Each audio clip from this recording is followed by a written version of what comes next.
Kaunti ya Machakos. Awali tumezungumzia masuala ya afya na sasa tunataka kuingia katika masuala ya maji ambayo naona wengi tu wanatuma jumbe wakisema hili swala la maji lazima lijibiwe na wagombeaji wetu hii leo. Nataka kuanza na wewe DG Maliti, kwa sababu uko katika serikali hii ambayo mara kwa mara imetaja kwamba imechimba visima ambavyo katika baadhi ya maeneo havijawafaidi wananchi. Je, iwapo utachaguliwa Agosti tarehe 9 utaendelea na muundo huo wa kuchimba visima ama una nia tofauti katika kuhakikisha kwamba wakazi wa Machakos wanapata maji safi tena maji salama? There are no other methods of providing water other than construction of dams and sinking of boreholes, and also getting water from the rivers and maybe transferring it to canals. So what I will do, I will continue drilling more boreholes and ensuring that those boreholes have water. Two, I will, of course, you drill boreholes in areas where you think you cannot be able to dam. And there are places where you can be able to dam water. So in those places where we can be able to dam water, I'll do so. Now, but the water problem must be approached in two ways. One, we must be able to approach it from a point of providing water near the households, and also providing water by digging big dams that are mega, so that you can be able to use the water for domestic and also for irrigation. So for Machakos, as I talk now, we have drilled 660 boreholes. About 80% are working. About 20% of them are failing. And one of the reasons are failing, we have learned, is because, one, when you drill boreholes, you must go to a certain depth, because when the dry season comes, the water level goes down. And that is the time when people start saying we have no water, because the water levels underground have gone down. Okay. So my approach will be to build mega dams in every ward, at least one mega dam in every ward, and also build weirs across our seasonal rivers, so that when it rains, this water does not get to the rivers and go to the ocean. Thank you, DG. Honorable Mudhama, let me come back to something that you had said earlier on the issue of water, and that was to clean up Athi River. Yes. And part of that was trying to compel Nairobi County to do its part upstream before it comes down to Machakos County. How practical and sustainable will that be? You know, it is the problem of the Nairobi County government to know where they put their waste. And I'm not going to deal in solving their problem. The only measure I'll put is one: don't pollute at the river. That will be the end. It means going to court, I'll do that. If it forces me to go to ICC court, I'll do that. But make sure that it is implemented. Number two, I mentioned about few dams. I mentioned about Thwake Dam, which has to be completed, which will give water to Kitu and Makueni and Machakos. I talked about Yatan Dam, which has to be completed. I talked about Murin Dam, which is functioning now. Is all what it needs is to give water to Machakos people. There is also Masinga Dam, which is owned by Machakos County. And that's a natural resource. And the Constitution is very clear that before it gets out, it must help the people of the locality. I will make sure that Masinga Dam provides water to especially Masinga constituency or sub-county. At the river, I've talked about it. There is the Thika River, which actually takes water from Thika River, takes it all through Yatta, and takes it back to Thika. That water flows for 24/7. I'll make sure that that water is tapped and given to Machakos people. There is also seasonal rivers, which when it rains, it allows water to just run through, spoil land, and carry all the erosion away. No. I'll make sure that these seasonal rivers, I build gabions that stops the running of the water, and maintain it in the river so that people can scoop it through, opening up the sand. And also I will build the sand dams that will be constructed also in the seasonal rivers, and other areas where it is applicable.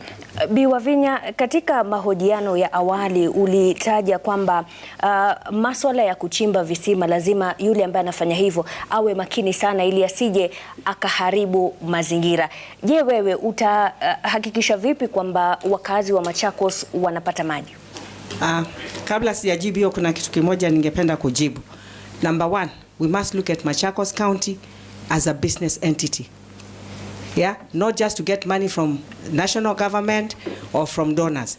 What are we going to do, we as Machakos County, to generate our own income so that we do not keep on complaining that there are lack of funds in Machakos County? Now, when we come to water, I've got experience. I've done it in Kadhiani. I've got dams in Kadhiani and Mavoko, and even treatment plants. Yeah, when I was area member of parliament, in Kadhiani, there is a dam that was started by General Mulinge. It got in a lot of silt, so I desilted it and expanded the treatment plant. When I started, it was just giving water to about 8,000 people. By the time I was leaving Kadhiani as a member of parliament, yeah, more than 48,000 households were getting water. The water that is being drunk in Athi River, yeah, that is part of my work when I was the area member of parliament. So working and bringing water to the people is a job that I know, and I will do it very well. There is also a Belgium project that we started when I was a member of parliament, yeah, for the East African Portland and the KMC Dam. What I want to assure the people of Machakos, yes, I am going to have a mega dam in every ward and make sure that I have a treatment plant to make sure that they get clean water. About boreholes, we have to be very careful because of the water table. The water table in Machakos County is going low and low every day. Yeah, and not Machakos County also. Even here in Nairobi, you have one person has a borehole here, the other one has there. Okay. What happens to the water table? Yeah, the water table goes down. And it goes down, number one, we are not harvesting water. We need to harvest water through the dams. We need to put weirs in the rivers. When we put weirs in the rivers, Honorable then Deputy, your time is up. the sand holds water. Yeah, the sand holds water for people. Okay. And by holding water, also that brings up the water table. I need to bring in Madam Rose on a question here from Twitter saying Machakos County is under immense pressure from Nairobi, with many opting to develop homes, commercial and industrial properties in the county. What strategies are candidates or you proposing to manage this growth? And of course that has an impact on water supply in the county as well. I want first to comment on the water issue. The water shortage in Machakos has been a song for a long time, and as late as last month, we had fire in Machakos town. There was no water to put the fire off, and I was there and I had to look for tankers to assist put that water off. A lot of properties were lost. Many people suffered their lifetime investment. I want to borrow. If I become a governor for Machakos, I will borrow a leap from NMS, that is Nairobi. I will make sure that the short-term goal for Machakos people will be water tankers moving in the whole county, supplying clean water for the people. That is short-term goal, because we can't say we'll sing balls immediately and give them water. Because at the moment, I'm even supplying water in some of the towns in Machakos because they have no clean water. They are using water from dams where they are shared with animals. And I do not need to wait to be in office to give people clean water, because we know there is waterborne diseases, and waterborne diseases can be very detrimental for the people of Machakos. The other thing, I'll make sure that we have dams, and the dams, three of the major rivers which pass through Machakos, they go, and people from other counties they are benefiting, like Thwake Dam. That river, Thwake River, passes through Machakos. So we build dams, and with that water we can either purify it for domestic use or for irrigation. The other thing I'm going to do about water is there are boreholes which have been done by the current government. As a developer, I'm coming from the business community. I know there is a lot of water underground, and I don't understand why water in Machakos, the boreholes which don't function are only the boreholes of the people who are the low income, but the rich, that the boreholes, they don't go dry. So I wonder, in Nairobi, we have got apartments, and boreholes are close to each other, and yet there is no shortage Thank you. of water. Thank you, Madam Rose. So I think something has to be done well. Naam, Bwana Nzioka, umemsikia jinsi ambavyo DG Maliti amesema, na awali ulisema kuwa umezunguka katika wodi zote katika kaunti ya Machakos, na akasema kuwa 80% ya visima ambavyo vimechimbwa vinafanya kazi. Wale ambao umezungumza nao wanakubaliana na hilo, na kama kuna tatizo utalitatua kivipi? Hizo boreholes, hiyo ni story tumepatiwa lakini tumezoea sarakasi ya hii serikali. Lakini leo nimebeba manifesto yangu, na katika kazi yetu hatuna guesswork. Tumepanga vile maji itafikia kila kona ya Machakos. Ya kwanza tuko na Nzioka, kindly turn your mic on. I think it's off. There we go. Sorry. You. As I said, there is no guesswork in our business. We have our manifesto here. The details are provided in quite a detailed format. 3 ways. One is bulk water infrastructure. For Mavoko, there is the Belgian water project coming from the Northern Collector water. Our first mission is to reticulate that water, to serve all the way until Modwani, Syokimau, Mlolongo, Athi River, and make sure that water serves that population there. The second is bulk water infrastructure from the Kilimanjaro water pipeline. This water comes from Nol Turesh in Loitoktok. This water will serve the people of Konza, Malili, Machakos town, up until Kadhiani. The third water source will be what we are calling the Masinga Express, which is a new pipeline of water that will serve Masinga to Yatta and to Mwala. That will be bulk water source. In terms of localized water solutions, we have the big dams in Kadhiani. They have Mwone Dam, which is now full of silt. If we can desilt Mwone Dam, it will immediately go into service to serve the people of Kadhiani.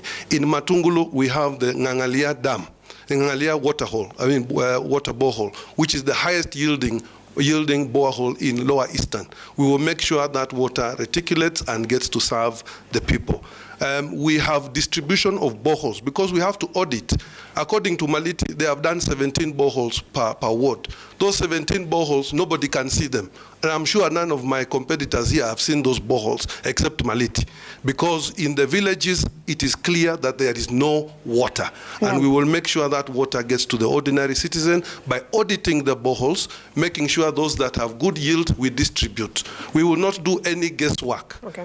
Because it seems that these boreholes were drilled with a lot of guesswork, and we will make sure that there is no guesswork. We will make sure water treatment. The issue of Athi River is not just a small issue. Okay. As Senator Modama says, it is an existential threat for the Kamba nation. Okay. Yeah. Yes. Let's come to DG Maliti. You have a lot to respond to. So the question on whether those boreholes actually exist and work, and also on the infrastructure issue, there's a question here from Aleo on Twitter asking, why don't we have proper roads in Mavoko while also power is an issue? What will your government do? First of all, I want to say it is dishonest for somebody to say none of the boreholes that I'm talking about exist, because boreholes are physical things that you can touch. Boreholes are physical things that you can see, if you are able to see. From where I'm standing, I can mention boreholes, and if you want, you can call.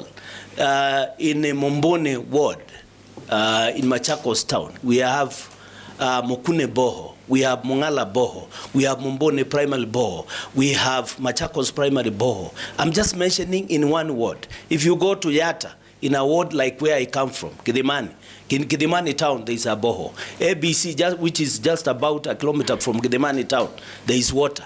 A kilometer from there, which is Kambia Deke, there is water. I'm just mentioning a few. In Mori Farm, where he's talking about, there is a borehole, and we recruited water in the entire town. So I'm just saying that we need to be honest, that it is true that we have developed 660 bores which you can touch. And I have said some of them have failed.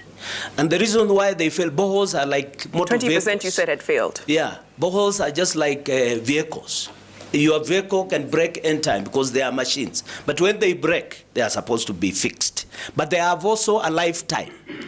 There is a time when a borehole runs, and because of shift of geological, what we call as geological shifts, the borehole dries. Sasa So all these, swali ni hili, yes. Kama kuna visima ambavyo mlichimba na havikufanya kazi, ni kwamba hamkuwa mmefanya utafiti kuhakikisha kwamba mnapokwenda kuchimba hivi visima vitawafaidi wale wananchi kwa muda mrefu na sio tu kwa muda mfupi?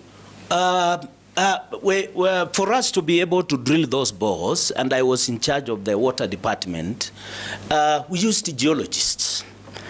And for you to be able to supply water to a household, you do not have to move water. It's very expensive to move water 5 kilometers to that household. So if you find a quantity of water, say 3 meters cubic of water per hour, a borehole gives you 3 cubic meters of water per hour, that borehole suffices. It can still be able to give clean water to those people. So when we talk about water, there is provision of small amounts of water where you get small amounts of water, and also bulk water, which is supplied through construction of dams, what Bwana Waita is talking about. So there are those, variances in terms of supply.